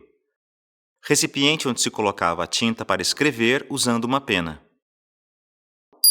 O escritório da casa de Benedito era grande e elegante. Tinha 2 estantes cheias de livros bem encadernados, um mapa-mundi e 2 mapas do Brasil. A escrivaninha era de madeira escura, o tinteiro era de cristal. Na sala ao lado do escritório tinha um órgão. Benedito tocava órgão. Ele gostava muito de música. O jardim de Benedito era lindo. Ele tinha rosas de todos os tipos. Saí da casa dele encantado. Depois disso, nos encontramos algumas vezes na rua no teatro e em casa de amigos comuns. 4 meses depois, fui à Europa. Fui para passar 1 ano trabalhando. Benedito ficou no Brasil para cuidar da eleição. Queria ser deputado. Um dia, quando estava atravessando uma rua de Paris, encontrei com Benedito. Ele tinha perdido a eleição e foi passear na Europa. Passamos o resto do tempo viajando juntos. Benedito me contou que, mesmo tendo perdido a eleição, não tinha desanimado. Tinha planos de se candidatar novamente. Eu disse que queria vê-lo ministro. Ele ficou feliz com a minha ideia, mas disfarçou. Disse-me que, se fosse ministro, seria da indústria. Achava que o Brasil só andaria com estradas de ferro. Concordei com ele. Eu mesmo estava em Londres cuidando de uma estrada de ferro. Mostrei para Benedito minhas anotações e ele ficou deslumbrado. Durante o tempo que ficou na Europa, Benedito visitou bancos, ministérios e associações. Recolheu material e aprendeu muito do jeito de ser dos políticos. Ele gostava muito dos ingleses. Em nossas conversas, ele sempre repetia frases e ditados que havia ouvido. Benedito retornou ao Brasil. Eu permaneci em Londres por 1 ano e depois fui ao Rio, onde o encontrei já eleito deputado. Fui visitá-lo e o encontrei preparando um discurso. Conversamos muito, suas palavras eram sinceras. Ele me perguntou sobre o meu trabalho e eu lhe contei que em 2 anos seria inaugurado o primeiro trecho da estrada. Disse-lhe que os empresários ingleses tinham esperança que a estrada de ferro fosse um grande negócio. Contei também alguns detalhes técnicos que ele ouviu distraído. Disse-me que gostaria de me ver entregue ao movimento industrial e leu o começo de seu discurso. Dizia que uma nação precisa ter estômago para digerir, cabeça para pensar e coração para sentir, e também pernas para caminhar. E repetiu o que havia me dito antes, que o Brasil é uma criança que está engatinhando e só começará a andar quando tiver muitas estradas de ferro. Pílades e Orestes. Esse conto fala de 2 amigos da mesma idade. Um se chamava Quintanilha e o outro se chamava Gonçalves. Não porque fossem parecidos, ao contrário. Quintanilha tinha um rosto redondo, era baixo e moreno. Gonçalves tinha um rosto comprido, era alto e claro. A expressão do rosto de um também era muito diferente do outro. Quintanilha tratava Gonçalves com tanto carinho e cuidados que parecia ser pai dele. Eles tinham estudado juntos e morado juntos. Ambos eram advogados, mas Quintanilha não seguiu a profissão. Foi político por um tempo e abandonou a carreira. Não precisava trabalhar porque herdou o dinheiro de um tio. Foi viver perto de Gonçalves, no Rio de Janeiro, onde o amigo tinha um escritório de advocacia. Quintanilha não era totalmente feliz. Os parentes ficaram com ódio dele porque o tio deixou herança só para ele. Pensou até em desistir de tudo, mas Gonçalves não deixou. Disse: "Que culpa tem você por merecer mais que os outros parentes? Não foi você que fez o testamento. Você não bajulava o tio como os outros faziam. Se ele deixou tudo a você, é que o achou melhor que eles. Fique com a fortuna que é a vontade do morto e não seja tolo." Quintanilha acabou concordando. Alguns parentes até tentaram se reconciliar com ele. Gonçalves o alertou sobre as intenções dos parentes e Quintanilha não abriu as portas para eles. Um deles, que via Quintanilha sempre com um amigo, falava para todos: "Vejam, Quintanilha deixa os parentes para se meter com estranhos." Ao saber disso, Quintanilha ficou indignado e correu para contar para Gonçalves. Gonçalves sorriu e o tranquilizou. Disse-lhe que não valia a pena irritar-se com palavras tolas. Gonçalves sugeriu que se afastassem para não dar o que falar. Quintanilha irritou-se e mandou os parentes para os diabos. Disse para Gonçalves: "Quem escolhe os meus amigos sou eu. É o meu coração. Você está cansado de mim?" "Eu? De jeito nenhum." "Pois então." Viviam muito unidos. Quintanilha acordava e logo pensava no amigo. Depois do almoço, ia encontrá-lo. Jantavam juntos, passeavam ou faziam uma visita para alguém. Acabavam a noite no teatro. Se Gonçalves tivesse que trabalhar à noite, Quintanilha ia ajudá-lo como se fosse obrigação. Gonçalves era esquecido e Quintanilha fazia o papel de memória para ele. Ajudava em tudo, com leis, com cartas, com recados, com livros, e também com sapatos e charutos. Gonçalves suspirava. "Que aborrecimento dei a você." Quintanilha ria com bom humor do suspiro do amigo. Quintanilha entregava as cartas para Gonçalves. Ia buscar as respostas, procurar as pessoas, esperá-las na estrada de ferro, fazia viagens ao interior. Descobria bons charutos, bons jantares e bons espetáculos para aproveitar com um amigo. Se Gonçalves falasse de um livro novo ou de um livro caro, Quintanilha logo lhe dava um de presente para ele. Gonçalves o repreendia dizendo: "Você é um perdulário." Perdulário. Pessoa que gasta dinheiro demais. Gonçalves o repreendia dizendo: "Você é um perdulário. Então gastar com estudo é jogar dinheiro fora?" "É boa", concluiu o outro. Nas férias viajaram para Petrópolis. Na volta falavam sobre pintura e Quintanilha percebeu que não tinham ainda uma tela com um retrato dos dois. Logo mandou fazê-la. Quando Gonçalves viu a tela, disse-lhe que não prestava para nada. Quintanilha ficou sem voz. "É uma porcaria", insistiu Gonçalves. "Pois o pintor me disse..." "Você não entende de pintura, Quintanilha, e o pintor aproveitou a ocasião para cobrar caro." "Pois isto é cara decente? Eu tenho este braço torto?" "Que ladrão." "Não, ele não tem culpa. Fez o seu negócio. Você é que não entende de arte. Enganou-se redondamente. A intenção foi boa, creio." "Sim, a intenção foi boa." "E aposto que já pagou." "Já." Gonçalves abanou a cabeça e riu. Quintanilha ficou envergonhado e aborrecido. Olhou para a tela, pegou um canivete e rasgou-a de alto a baixo. Devolveu a pintura ao artista com um bilhete com xingamentos. Gonçalves não pôde pagar uma conta. Quintanilha emprestou o valor para ele. Gonçalves queria juros. "Você não vê que me envergonha, Gonçalves? Eu não vou receber juro de você. Ou recebe ou não aceito o empréstimo." "Mas, meu querido..." Teve que concordar. No dia do pagamento do empréstimo, Quintanilha não queria receber. Por isso resolveu jantar em algum lugar mais distante para não encontrar o amigo. Mas o plano não deu certo. Logo cedo, Gonçalves foi levar o dinheiro para ele. O primeiro gesto de Quintanilha foi recusar. Disse que guardasse, podia precisar dele, mas Gonçalves teimou em pagar. E pagou. A união dos dois era tanta que uma senhora chamava-lhes de casadinhos de fresco. Um outro que gostava de literatura chamava-os de Pílades e Orestes. Pílades e Orestes. Personagens da mitologia que eram tão amigos quanto Quintanilha e Gonçalves. A união dos dois era tanta que uma senhora chamava-lhes de casadinhos de fresco. Um outro que gostava de literatura chamava-os de Pílades e Orestes. Quintanilha era uma pessoa sensível. Uma palavra ou um olhar bastavam para que se entusiasmasse. Não era raro vê-lo irritar-se, teimar ou brigar com alguém. Também era comum vê-lo rir. Algumas vezes o riso era fácil, saía por todas as partes. Ele todo era riso. Não era um apaixonado, mas também não era apático. Quintanilha acompanhava os atos de Gonçalves. Observava a constância do seu trabalho e o zelo que ele tinha. Vivia cheio de admiração pelo amigo. Gonçalves não era um grande advogado, mas era distinto.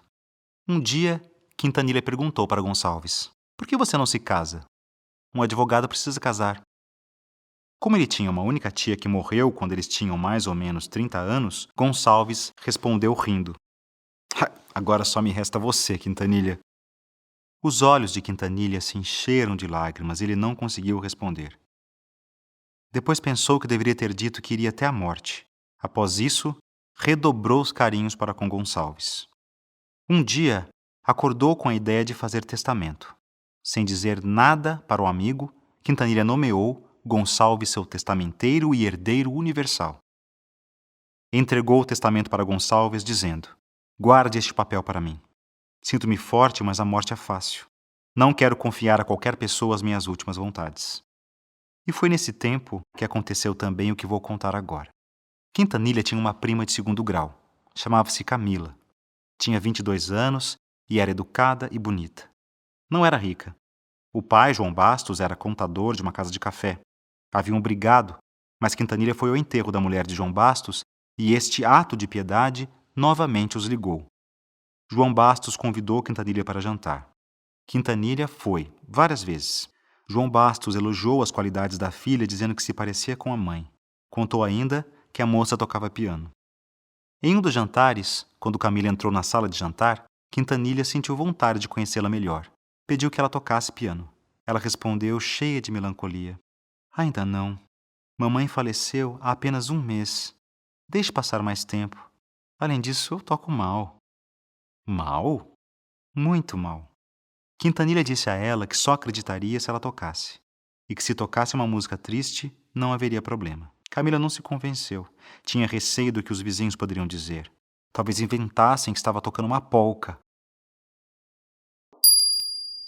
Polca. Música animada originária da Boêmia. Camila não se convenceu. Tinha receio do que os vizinhos poderiam dizer. Talvez inventassem que estava tocando uma polca. Quintanilha riu, achou graça. Depois concordou e esperou que passassem 3 meses. Neste tempo, viu a prima algumas vezes. O pai dela chamava a filha a minha alemãzinha. Quintanilha começou a se referir a Camila como a nossa alemãzinha. Quintanilha acabou gostando da moça. Camila tinha olhar atraente. Ela sorria com frequência e falava com graça. Tocava bem as músicas ao piano. Quintanilha descobriu, um dia de manhã, que tinha sonhado com ela a noite toda. E à noite, que pensara nela o dia todo. Concluiu que a amava e era amado. Ficou bobo. Queria contar ao amigo Gonçalves e correu ao escritório dele. Não conseguiu contar seu segredo. Demorou uma semana. Um dia foi jantar com um amigo e disse-lhe que amava a prima e era amado.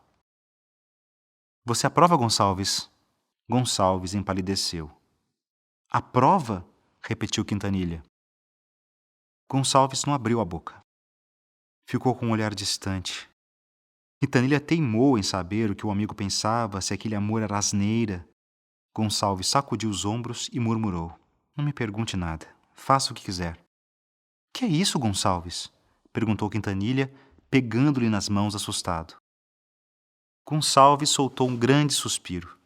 Disse que ia visitar um desembargador e despediram-se. Quintanilha saiu para a rua atordoado. Ficou parado, pensando. Não conseguiu entender a reação do amigo. Não se lembrava de nada que tivesse acontecido no jantar que pudesse ter ofendido o amigo. Foi só depois de contar que estava apaixonado pela prima que o amigo ficou triste. Mas não pode ser, pensava Quintanilha. Será que ele pensa que Camila não será uma boa esposa? Quintanilha ficou assim, parado, em frente à casa do amigo, mais de meia hora. Percebeu então que Gonçalves não saíra. Esperou mais meia hora e nada. Quis entrar outra vez, abraçá-lo, interrogá-lo. Não teve forças. Saiu pela rua fora, desesperado. Chegou à casa de João Bastos e não viu Camila. Ela tinha se recolhido, estava resfriada.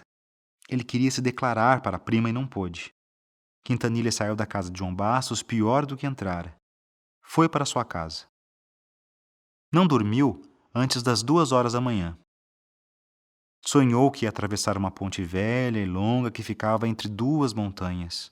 No meio desta ponte, encontrou Gonçalves, que lhe disse: Por que você quer tirar minha noiva de mim? Ela é a mulher que eu amo e é minha. E dizendo isso, arrancou o coração do peito e colocou na boca de Quintanilha. Quintanilha quis cuspir, mas os dentes cravaram-se no coração. Quis falar, mas não conseguiu, a boca estava cheia demais. Por fim, Gonçalves o amaldiçoou.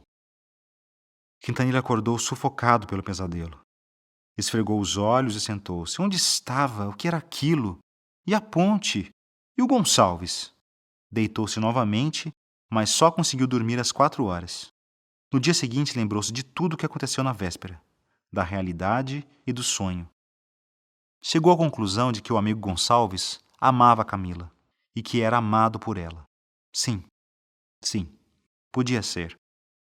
Quintanilha sofreu por 2 horas. Afinal, foi ao escritório de Gonçalves para saber de tudo de uma vez. E se fosse verdade, sim. Se fosse verdade, Gonçalves estava trabalhando. Interrompeu o que fazia para olhar para Quintanilha por um instante. Ergueu-se, abriu o armário de ferro onde guardava os papéis mais importantes. Tirou de lá o testamento de Quintanilha e o entregou para ele. Que é isso? Você vai mudar de estado civil, respondeu Gonçalves. Parecia que Gonçalves estava quase chorando. Quintanilha pediu-lhe que guardasse o testamento. Gonçalves não respondeu. Continuou o trabalho. Escrevia, consultava os livros e às vezes parava para ficar olhando para o nada. Entendo, disse Quintanilha. Ela será tua. Ela quem? Quis perguntar Gonçalves. Mas Quintanilha já voava escada abaixo. Não se pode adivinhar tudo o que aconteceu. Basta saber o final. E deve-se dizer que a alma humana é capaz de esforços grandes, no bem ou no mal. Quintanilha fez outro testamento, deixando tudo para a prima, com a condição de se casar com um amigo. Camila não aceitou o testamento, mas aceitou Gonçalves. Então Quintanilha decidiu fazer o terceiro testamento, deixando tudo ao amigo. Quintanilha foi testemunha do casamento do amigo e padrinho dos 2 primeiros filhos. Um dia em que estava levando doces para os afilhados, levou um tiro que o matou quase instantaneamente. Está enterrado no cemitério de São João Batista. A sepultura é simples, com uma frase escrita na pedra que diz: "Orai por ele". Eu também termino minha história assim. Orestes, ou Gonçalves, ainda vive. E não tem remorsos. Pílades, ou Quintanilha, é agora um personagem mudo. Orai por ele. Anedota do cabriolé. Anedota. História curta. Cabriolé. Um cabriolé é uma carruagem leve de 2 rodas puxada por um animal, normalmente um cavalo. Anedota do cabriolé. Cabriolé está aí, sim, senhor, dizia o homem negro preto que viera à matriz de São José chamar o padre para dar o sacramento para 2 pessoas que estavam à beira da morte. 2? Exclamou o sacristão. Sim, senhor, 2. Nhã Anunciada e Nhô Pedrinho. Coitado do Nhô Pedrinho. Nhã Anunciada. Coitada, continuou o homem a gemer. Sacristão. Pessoa que ajuda o padre na missa e nos cuidados da igreja.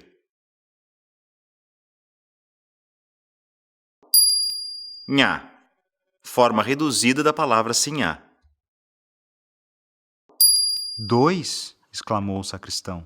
Sim, senhor, 2. Nhã Anunciada e Nhô Pedrinho. Coitado do Nhô Pedrinho. Nhã Anunciada. Coitada, continuou o homem a gemer. Estava aflito e andava de lado para outro. Na verdade, não sei se estava triste ou se queria atiçar a curiosidade do padre e do sacristão. Os 2, por sua vez, não fizeram nenhuma pergunta ao homem. O sacristão era muito curioso e tinha boa memória. Sabia o nome de todos da paróquia. Sabia também tudo sobre a vida de cada um deles, mas não fazia intriga. Apenas gostava de saber de tudo. Ele chamava-se João das Mercês, tinha mais de 40 anos. Era magro, tinha estatura média, pouca barba e cabelo grisalho. Que Pedrinho e que Anunciada serão esses, dizia consigo. Estava muito curioso, mas não quis perguntar na frente do padre, que caminhava calado. Ia em direção à porta da igreja. Parecia estar com pena dos 2 que estavam à beira da morte. O sacristão achou que deveria também ficar calado. O cabriolé novo tinha sido mandado para buscar os 2. Estava esperando por eles lá fora. Eles subiram e seguiram o caminho. O homem negro foi a pé. João das Mercês só conseguia pensar em quem seriam os 2 moribundos. Nem prestava atenção no cabriolé. Moribundo. Pessoa que está quase morrendo. João das Mercês só conseguia pensar em quem seriam os 2 moribundos. Nem prestava atenção no cabriolé. Há de ser gente nova na cidade, ia pensando o sacristão. Pode ser hóspede em alguma casa, porque não há casa vazia por ali. Mas o número é da casa do comendador Brito. Devem ser parentes. Será? Que parentes se nunca ouvi? Amigos, não sei. Conhecidos, talvez. Simples conhecidos. Mas então, mandaria um cabriolé? Este negro é novo na casa, deve ser escravo de um dos moribundos, ou de ambos. Era assim que João das Mercês ia imaginando. Logo o cabriolé parou à porta de um sobrado. Era a casa do comendador José Martins de Brito. Lá estavam várias pessoas, adultos, crianças, escravos. Na entrada, algumas tinham velas na mão. O padre e o sacristão entraram junto com o comendador. A luz estava quase apagada. Os dois doentes estavam cada um em um quarto. Tudo se passou normalmente. O padre deu a extrema-unção para Pedrinho e para a Anunciada. Extrema-unção. A extrema-unção é uma bênção do catolicismo dedicada aos doentes e às pessoas que estão perto da morte. Tudo se passou normalmente. O padre deu a extrema-unção para Pedrinho e para a Anunciada. Em seguida, o sacristão despediu-se do comendador. Aproveitou para perguntar no ouvido dele se eram parentes. Brito respondeu que não eram parentes. Eram parentes de um sobrinho que morava em Campinas. E a história deles era terrível. João das Mercês arregalou os olhos. Não pôde ouvir a história porque o padre estava saindo. Tinha que ir junto. O sacristão voltou depois à casa do comendador. Diz que queria saber como estavam os doentes, se já tinham ido para o céu ou se ainda eram deste mundo. Não morreram, mas não sei se escaparão, respondeu Brito. Parecem bem mal, disse o sacristão. Ela, principalmente, porque tem mais febre. Começaram a ter febre aqui em minha casa logo que chegaram de Campinas. Já estavam aqui? Perguntou o sacristão, admirado de não saber. Já, chegaram há 15 dias. Vieram com meu sobrinho Carlos e aqui ficaram doentes. Brito calou-se. O sacristão ficou pensando que havia alguma coisa mais que febre. Talvez fosse erro dos médicos. Talvez tivessem dado o remédio errado. O comendador andou pela sala de um lado para o outro. Isso fez que João das Mercês ficasse cada vez mais ansioso para saber a história terrível. Até sentou-se para esperar. Brito parou em frente a ele e suspirou, cansado. É muito triste, disse João das Mercês. São boas pessoas, não são? Iam se casar. Casar? Estavam noivos? Brito confirmou com a cabeça. O sacristão percebeu que era a primeira vez que ouvia alguma coisa de gente que não conhecia. As caras vistas há pouco eram o único sinal dessas pessoas. Nem por isso se sentia menos curioso. Iam casar. Podia ser que a história terrível fosse só isso mesmo, que ficaram doentes um pouco antes de se casarem. Pobres noivos e moribundos. O comendador foi chamado e saiu da sala depressa. Ficou lá dentro durante 50 minutos. Quando voltou, disse: O que eu te falei há pouco? Que logo ia morrer, e morreu. Brito disse isto sem lágrimas e quase sem tristeza. Conhecia a moça há pouco tempo. Iam casar. Deus a receberá em sua santa guarda, e a ele também se vier a falecer, disse o sacristão cheio de melancolia. Essas palavras bastaram para que Brito quisesse contar metade da história. Antes, fez João das Mercês jurar que não falaria para ninguém. Contou que os dois noivos tinham sido criados juntos. Vinham casar aqui quando souberam por uma parenta uma notícia abominável. Qual foi? Apressou-se em dizer João das Mercês. Que eram irmãos. Irmãos como? Irmãos de verdade? De verdade, irmãos por parte de mãe. O pai é que não era o mesmo. A parenta não lhes disse tudo, mas jurou que era assim. João das Mercês ficou espantado. Como o Brito não havia contado toda a história, o sacristão disse para si mesmo que não sairia dali sem saber de tudo. Foi então que ficaram com febre? Perguntou ele. O Brito não respondeu. Foi chamado para dentro novamente. Voltou depois de meia hora e anunciou que o moço doente tinha morrido também. Lá se foi o outro, o irmão, o noivo. Que Deus lhe perdoe, disse Brito. Eles gostavam tanto um do outro que uns dias depois de saberem que eram irmãos resolveram fugir. Eram meio-irmãos apenas e não irmãos inteiros. Entraram em um cabriolé e fugiram de casa. Só que foram capturados. Ficaram tão tristes e com vergonha por terem sido capturados que adoeceram de febre e acabam de morrer. Não se pode escrever o que sentiu o sacristão ouvindo este caso. Guardou-o por algum tempo com dificuldade. E logo saiu a falar para um amigo e contou para o outro, e assim a história se espalhou. O sacristão colocou na cabeça que o cabriolé da fuga podia ser o mesmo que tinha levado ele e o padre para dar a extrema-unção. Para ter certeza, foi à cocheira, conversou com o empregado e descobriu que era mesmo. Daí veio chamar-se este conto a anedota do cabriolé. É uma anedota de nada, não importa. O que importa mesmo é que deu ao sacristão uma história para viver e contar. Fim. Ficha técnica. Projeto Acessibilidade em Bibliotecas Públicas. Convênio número 800812, executado pela Mais Diferenças, em parceria com Ministério da Cultura, Secretaria Executiva, Diretoria do Livro, Leitura, Literatura e Bibliotecas, DLLB, e Sistema Nacional de Bibliotecas Públicas, SNBP. Coordenação técnica do projeto: Wagner Santana. Desenvolvimento e execução das versões acessíveis: BRDN. Supervisão: Carla Mausch. Coordenação técnica e produção de roteiros: audiolivro, Libras, legenda, Daisy, leitura ampliada e leitura fácil, Ana Rosa Bordim Rabelo. Texto em leitura fácil, Ana Rosa Bordim Rabelo. Locução: Benedito Sverberi. Captação, edição e animação, áudio e vídeo: Saulo Tomé e Maria Vitória Canezin. Design gráfico: Tiago Marquesano. Produção em Daisy: Otávio Santos.